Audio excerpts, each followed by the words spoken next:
বিসমিল্লাহির রহমানির রহিম। আসসালামু আলাইকুম। কেমন আছেন সবাই? আশা করি ভালো আছেন। আমরাও আলহামদুলিল্লাহ আল্লাহ তাআলার অশেষ রহমতে ভালো আছি। আজ দুপুরে রান্নাবান্না থেকেই ব্লগটা স্টার্ট করেছি। দুপুরের জন্য রান্না করব খিচুড়ি, গরুর মাংস, সব কিছু এখন রেডি করে নিব। এখানে খিচুড়ির জন্য আলু, পেঁয়াজ, তারপরে কাঁচামরিচ, রসুন এগুলো কেটে নিয়েছি।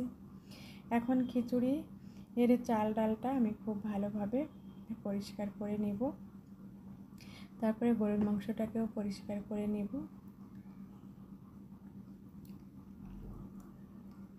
এভাবে করে খুব সুন্দরভাবে চালটাকে আমি ধুয়ে নিতেছি।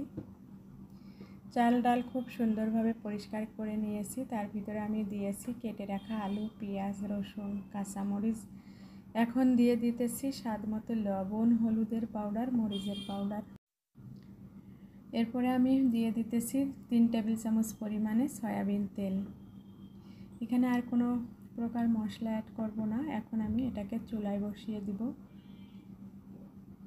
চুলাটাকে অন করে দিয়েছি। এখন আমি যে পানিটা আছে এই পানিটা নেড়ে চেড়ে শুকিয়ে নিব। যখনই তেলটা উপরে উঠে আসবে তারপরে আমি পানিটা অ্যাড করব, খিচুড়ির পানিটা। এখন চাল ডালটা খুব সুন্দরভাবে ফ্রাই করে নিয়েছি। পানিটাও একদম শুকিয়ে গিয়েছে আর তেলটাও উঠে এসেছে। এ পর্যায়ে এখন আমি খিচুড়ির পানিটা অ্যাড করে দিব। এখন পানিটা অ্যাড করে দিতেছি।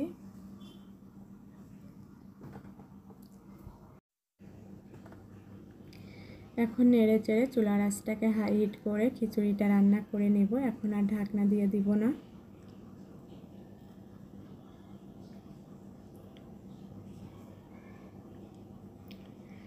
এখন খিচুড়িটা হয়ে গিয়েছে। এখন আমি নেড়ে চেড়ে মিক্স করে 10 মিনিটের মতো দমে রেখে দিব। চুলার আঁচটাকে একদম লো হিট করে রেখে দেব।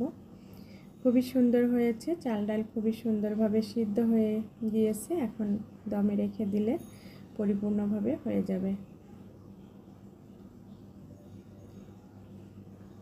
খিচুড়িটা একদম পারফেক্টভাবে হয়ে গিয়েছে। চুলাটাকে অফ করে দিয়েছি আর খুব ভালোভাবে মিক্স করে নিয়েছি।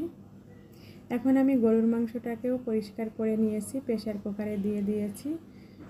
আর এখানে এখন আমি স্বাদ মতো লবণ, হলুদের পাউডার দিয়ে প্রথমে মাখিয়ে নিব। খুব ভালোভাবে মাখিয়ে নিয়েছি।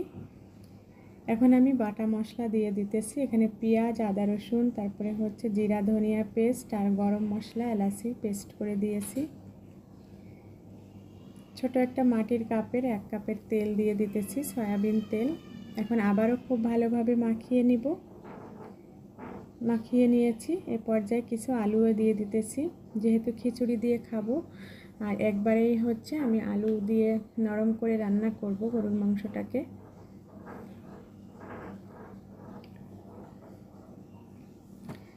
এখন আমি পরিমাণ মতো পানি দিয়ে দিতেছি। আজার কষিয়ে রান্না করব না, একবারে প্রেসার কুকারের মুখটা লাগিয়ে আমি রান্নাটা করে নিব। এখন আমি প্রেসার কুকারের মুখটা লাগিয়ে দিব। লাগিয়ে দিয়ে চুলার আঁচটাকে হাইট করে দিয়েছি। আর 20 মিনিট পরে আমি এখন চলে এসেছি। এসে ভাপটা খুলে নিচ্ছি। ভাপটা বের করে মুখটা খুলে দিয়েছি। এখন আর একটু জাল করে ঝোলটা একদমই শুকিয়ে নিব। গরুর মাংস, আলু খুব সুন্দরভাবে সেদ্ধ করে নিয়েছি। এখন আমি এই এলাচি 2টা গুঁড়া করে দিয়ে দিয়েছি। আর এরপরে চুলাটাকে অফ করে দিয়েছি। রান্নাটা হয়ে গিয়েছে। ঝোলটা একদমই শুকিয়ে তেল উপরে উঠে এসেছে। এ পর্যায়ে এখন আমি নামিয়ে নেব। আলহামদুলিল্লাহ, এখন আমি সার্ভ করে নিয়েছি। এটা ছিল আমাদের দুপুরের খাবার, খিচুড়ি আর আলু দিয়ে গরুর মাংস ভুনা, সাথে আমি সালাদ নিয়েছি। আলহামদুলিল্লাহ, খুবই টেস্টি হয়েছিল খেতে। আমার এই রেসিপিগুলো যদি ভালো লেগে থাকে বাসায় ট্রাই করতে পারেন। আজ এ পর্যন্তই। আল্লাহ হাফেজ। আসসালামু আলাইকুম। সবার জন্য দোয়া রইল।